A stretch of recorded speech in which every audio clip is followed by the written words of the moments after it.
বসো বসো। অনেক পয়সা পাওয়া গেছে। কত হবে মনে হয়? প্রায় 50-60 টাকা তো হবেই। অর্ধেক তুমি নাও। হুম, এর সবটাই তোমার। ঠিক আছে, তাহলে মার কাছে চলো, মা যা বলে দেবেন সেটাই হবে। আচ্ছা, তাই হবে, চলো। আমার বিচারে তোমরা তো খুশি হবে না বাবা। কেন হব না? মায়ের বিচারে কি কোনো খুঁত থাকে? তাহলে 4 আনা 12 আনা ভাগ করো। 4 আনা কিশোরের আর 12 আনা তোমার। এতে আমি রাজি। কিন্তু এই বিচারে আমি রাজি নই। কেন বাবা? যেদিন পয়সা জোটে সেদিন হোটেলে খাই, আর যেদিন জোটে না জল খেয়ে পার্কে শুয়ে পড়ি। আর তাছাড়া গানটা তো আমি আর নিজের জন্য গাইনি। সে কি, তুমি পার্কে থাকো? পয়সা না থাকলে কে থাকতে দেবে বলুন? আমি দেব। আমার একটা ছেলে ছিল, আজ থেকে 2টো হলো। তাহলে এটা আধাআধি হোক, সংসারের সমস্ত খরচা মিটিয়ে তারপর আমরা 2 ভাইতে মিলে ভাগ করে নেব। বেশ, তাই হবে। একটা কথা বলবেন? বলো না। একসময় একজন বিখ্যাত গায়িকা ছিলেন, নাম ছিল সুপ্রভা দেবী। কিশোরের কাছ থেকে শুনলাম আপনিও গান গাইতেন। ঠিকই শুনেছ বাবা, আমি সেই সুপ্রভা দেবী। তাহলে আপনি গান না গেয়ে কিশোরকে পাঠান কেন? আপনি গাইলে তো অনেক টিকিটও বিক্রি হয়ে যাবে, অনেক টাকাও পাবেন। গানের গলা আর নেই যে। আমার স্বামী মানে কিশোরের বাবা গান গাওয়া পছন্দ করতেন না, তাই নিয়েই যত অশান্তি। আমি তোমাকে কালই বাড়ি নিয়ে যেতে পারি, তবে অন ওয়ান কন্ডিশন। বলো। তুমি আর গান গাইতে পারবে না। কি কি বললে তুমি? গান আমার প্রাণ, সেই গান আমাকে ছেড়ে দিতে হবে? হ্যাঁ, দিতে হবে, কারণ আমাদের বাড়ির বউরা বাইজি হয় না। ও ঠিক আছে, তাহলে আমাকেও আমার জীবনটা নতুন করে ভাবতে হবে। আমার একার জীবন, কিশোরটা জন্মান্ধ, ওর ভবিষ্যতের কথা ভেবে তোমার সঙ্গে আমার সব সম্পর্ক শেষ করে দিতে হবে। বেশ, তাই দিও, কিন্তু একটা বাইজিকে আমি আমার বাড়ি বউ করে নিয়ে যেতে পারবো না।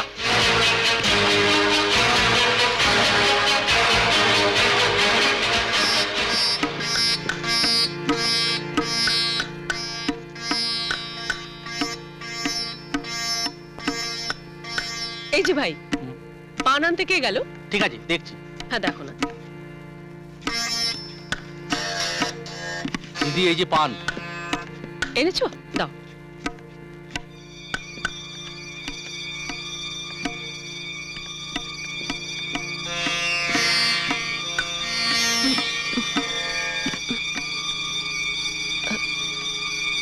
জর্দাটা বড় বেশি হয়ে গেছে ভাই।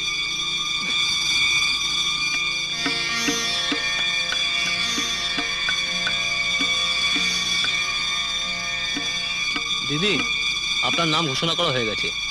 হ্যাঁ চলো। আসুন।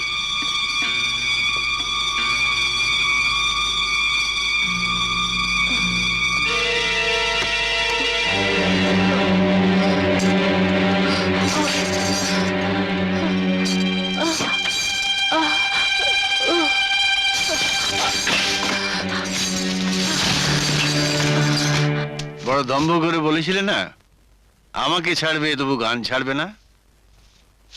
তাই সারা জীবনের মতো তোমার গান আমি ছাড়িয়ে দিলাম। আর তোমার এই কানা ছেলে সমেত তোমাকেও ত্যাগ করলাম। এ মাসের ফ্লাইট ভাড়া দেওয়া আছে, আসছে মাস থেকে সব ব্যবস্থা তুমি করে নেবে। আজ থেকে তোমার সঙ্গে আর আমার কোনো সম্পর্ক নেই।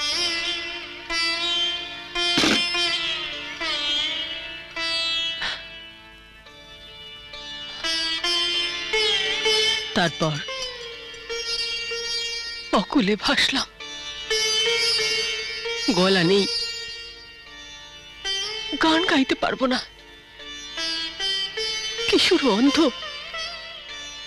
ভিক্ষে করে গান গাইতে শুরু করলো বটে, কিন্তু ওর বয়স গলার উপর এত অত্যাচার সহ্য করতে পারলো না। কাঁদবেন না মা, কাঁদবেন না। এখন থেকে আমার দুটোই কাজ, এক মায়ের চোখের জল মোছানোর, আর আমার দাদার ঋণ শোধ করার। কিসের ঋণ বাবা? আমাদের ছোট বোনের বিয়ের সময় দাদা দামোদর মিত্রের কাছ থেকে 50,000 টাকা নিয়েছিল। কথা ছিল যে দামোদর মিত্রের মেয়ের সঙ্গে আমাদের ছোট ভাইয়ের বিয়ে দিয়ে দিলে সেই টাকার ফেরত দিতে হবে না। কিন্তু আমাদের ছোট ভাই পরলোকের মেয়ে দেখে মজে গেল। আমার দাদার মান সম্মান সব রসাতলে মিশে গেল। একটা কথা বলবো, সার কিনতে পারোনি বলেই জমিটা ভাগে দিয়েছো। না কল্যাণী, ওরা কেড়ে নিয়েছে। দামোদরের কাছে জমি বাঁধা দেয়া আছে, তো বাঁধা দেয়া জমিতে তো আমার অধিকার নেই। জানো কল্যাণী, আমাকে ওরা লাঠি দিয়ে মারলে। কি বললে? তোমাকে মারলে? আহ, এত উত্তেজিত হচ্ছে কেন? মারতেই তো পারে। যার দুটো ভাই দাদার কথা ভাবে না, তাকে বাইরের লোক এসে মারবেই তো। জমি যখন গিলেছে তখন বাস্তবিকটাও গিলবে। চলো আমরা বরং এখান থেকে আগে ভাগে চলে যাই। দেহরা যদি পারে টাকা দিয়ে ছাড়িয়ে নিয়ে সব ভোগ দখল করবে।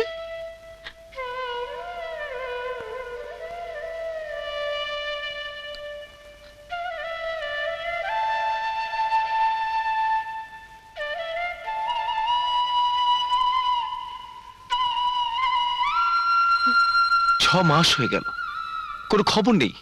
ব্যাপারটা কি? এখনো কিছু করতে পারিনি দাদা। আর কিছু করতে হবে না, যা। ছোট ভাই বিরাট বড় লোক, সে তো তোর আপন ভাই। যা তার কাছে, যা যা যা। এই সৎদাদার কাছে থেকে মজা দেখবার কোনো দরকার নেই। সজলের কাছে আমি গেছিলাম দাদা। সে তো যাবি, এবার সম্পত্তির দাবি করে তুইও উকিলের চিঠি পাঠা। আমার কথাটা আগে শোনো। কি কথা বলবে ঠাকুরপো? দামোদর জমি কেড়ে নিয়েছে, না খেয়ে হাত পেটা খেয়ে। চুপ করো। কার কাছে কাঁদরে গাইছো? ও আমাদের কে? যা যা এখান থেকে যা। দাদা, এই, আমি কারো দাদা নই রে, আমি কারো দাদা নই। যা যা, এখান থেকে চলে যা, চলে যা। আদালতে মামলা করে তারপর তারপর বাড়িটা দখল নিতে আসিস? যা যা, চলে যা এখান থেকে, চলে যা। আমাকে তুমি। হ্যাঁ হ্যাঁ হ্যাঁ, দিচ্ছি দিচ্ছি। ভবিষ্যতে কখনো যদি এখানে এসে তুই দাদা বৌদি বলে ডাকিস, তাহলে আমাদের আমাদের আমাদের দুজনে মরা মুখ দেখবি। তুই মরা মুখ দেখবি।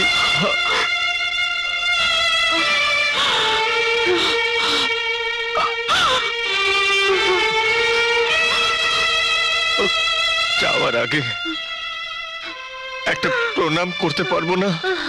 না না, প্রণাম করতে হবে না। আরে প্রণাম করলে আশীর্বাদ করতে হয়।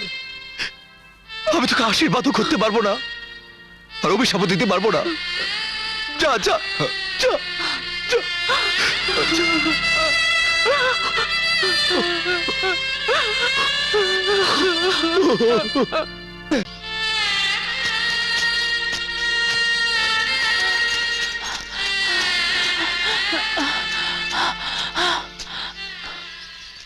যাবার সময় বলে গেছিলে যে ফিরে এসেই দেখা করবে, আর এখন না দেখা করেই চলে যাচ্ছ। কি জন্য দেখা করব? মানে? সোজা শুধু তোমার জন্য, শুধু তোমার জন্য আজ আমাদের সংসারটা ভেঙে গেল। দাদার এই অবস্থা, তাও আজ আমায় তাড়িয়ে দিলেন। তার জন্য আমি তাই? 100 বার। সজলকে যদি তুমি বিয়ে করতে রাজি হতে, তাহলে আজ সব সজল তার আগেই বিয়ে করেছিল, তোমাকে জানায়নি। আর তাছাড়া যাকে আমি ভালোবাসি তাকে বিয়ে না করে আমি তার ছোট ভাইকে বিয়ে করব? ভালোবাসো? ভালোবাসার নমুনা তো দেখলাম। তোমার বাবা আমার দাদাকে পথে বসিয়েছে, আর তুমি ভালোবাসার স্বপ্ন দেখছো। দেখো স্বপ্ন দেখো, কিভাবে আমাদের সুখের সংসারটা শেষ হয়ে যায় তার স্বপ্ন দেখো।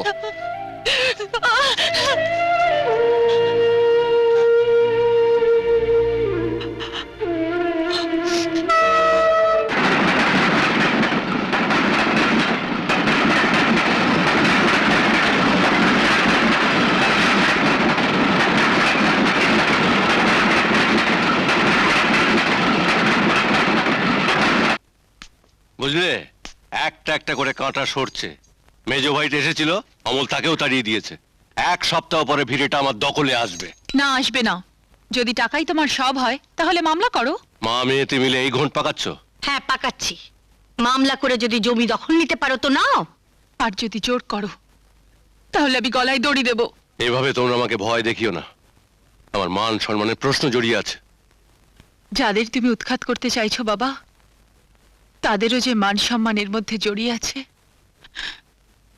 ভয় নয়, আমি কিন্তু সত্যি গলায় দড়ি দেব। রাধা, রাধা শোন।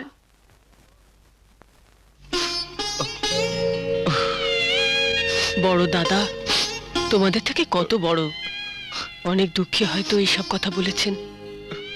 তাহলে আমাকে দিব্যি দিল কেন? আমি তো দাদার কাছে যেতেই পারবো না। 50,000 টাকা নিয়ে দাদার পায়ের কাছে রাখলেই দেখবে দাদা সব ভুলে গিয়ে তোমাকে আবার বুকের কাছে টেনে নেবে। কিন্তু এত টাকা আমি পাবোই বা কোথায়? ভগবান সব ব্যবস্থা করবেন। কালে আমি তোমাকে এক জায়গায় নিয়ে যাব, যদি কপালে থাকে তোমার ভাগ্য ফিরে যাবে।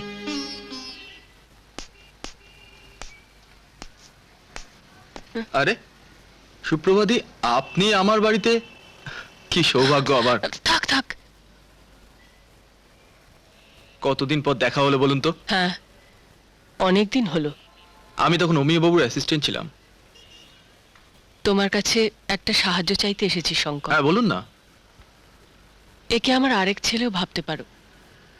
গানের গলাটি বড় ভালো, রেওয়াজি গলা। হুম। যদি একে একটু সুযোগ করে দাও। কি বলছেন দিদি? আপনি রেকমেন্ড করছেন আর আমি সুযোগ করে দেব না? তা নয়, আসলে নিজের জন্য তো কখনো কারো কাছে যাইনি। সেই জন্যই তোকে আমি ব্যাক করব। আপনি আমার প্রথম মিউজিক ডিরেক্টর করেছিলেন, সে কথা কিন্তু আমি ভুলিনি। একটু গাও তো ভাই।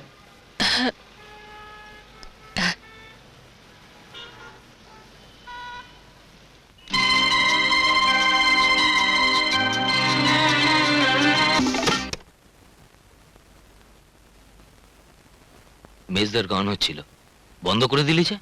আজ বড় নামকরা গাইয়ে হয়েছে তাই মেজদা। যেদিন দারোয়ান দিয়ে মেরে তাড়িয়ে দিয়েছিলে সেদিন মেজদা ছিল না। এত অল্প সময়ে এত পপুলারিটি খুব কম শিল্পী পেয়েছে কমল। সবই তোমার আশীর্বাদ মা। না বাবা, যার আশীর্বাদে তুমি আজ এত বড় শিল্পী হয়েছো, এবার তার কাছে যাও, তোমার দাদাকে ঋণমুক্ত করো গিয়ে। যাবো মা, যাবো। দাদাকে গিয়ে 60,000 টাকা দিয়ে বলবো ওই দামোদর মিত্রের মুখের উপর ছুঁড়ে ফেলে দিয়ে আসতে, আর বলতে ওই প্রার্থীর 10,000 টাকাটা তার সুদ।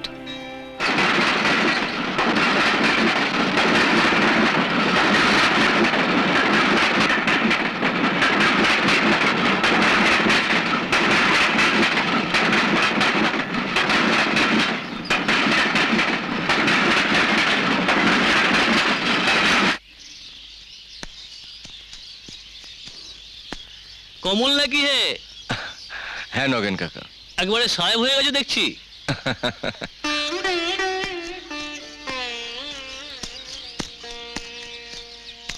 ভবিষ্যতে যদি এখানে এসে দাদা বৌদি বলে ডাকো, তাহলে তাহলে তুমি আমাদের মরা মুখ দেখবে। তুমি আমাদের মরা মুখ দেখবে, মরা মুখ দেখবে, আমাদের মরা মুখ দেখবে। তুমি দেখবে, তুমি আমাদের মরা মুখ দেখবে, মরা মুখ দেখবে, মরা মুখ দেখবে, মরা মুখ দেখবে।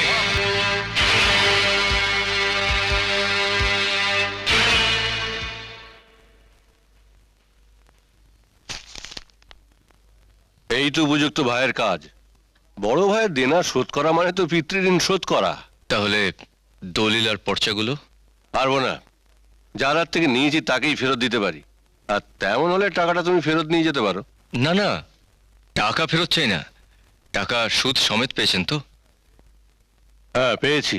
তাহলে দলিল পত্রগুলো দাদাকে ফেরত দিয়ে দেবেন। হুম, টাকাটা কে দিয়েছে যদি জানতে চায়? বলবেন কমল এসে দিয়ে গেছে।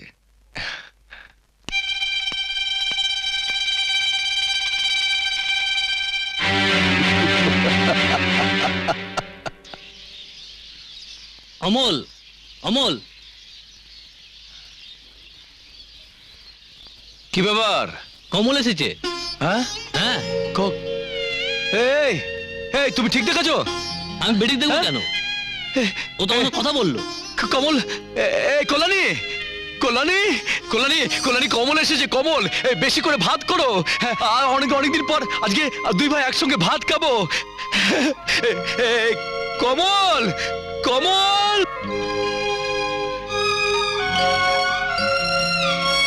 কমল খুঁজছো? হ্যাঁ, ওই আমার ভাই কমলকে। সে তো স্টেশনের দিকে চলে গেল। আমার সঙ্গে দেখা না করে ওই স্টেশনে চলে গেল। কমল, কমল, কমল, কমল, কমল, কমল,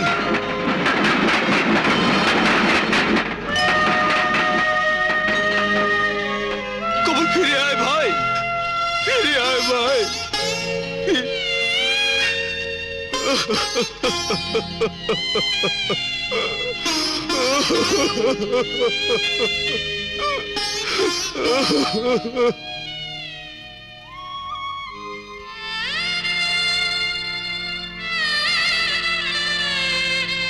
জানো কল্যাণী, কমলটা সত্যি এসেছিল।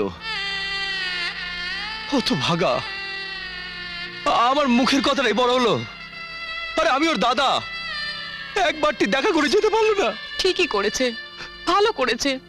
কেন দেখা করবে? কল্যাণী, মরা মুখ দেখবে দিব্যি দিয়ে তাড়িয়ে দেওয়ার সময় তোমার মনে ছিল না? সত্যি সত্যি কি আমি মন থেকে দিব্যিটা দিয়েছিলাম? হ্যাঁ হ্যাঁ, তাই দিয়েছিলে। নইলে যখন চলে যাচ্ছিল তখন তো ডেকে বুকে জড়িয়ে ধরতে পারতে। তাহলে তো তোমাকে ছেড়েও চলে যেতে পারতো না। ঠিক ঠিক, আমারই ভুল হয়েছিল, আমারই। আরে আমার ভালোবাসা, আমার অভিমানের কোনো দাম নেই। আমি যদি সৎ ভাই, আমি যদি সৎ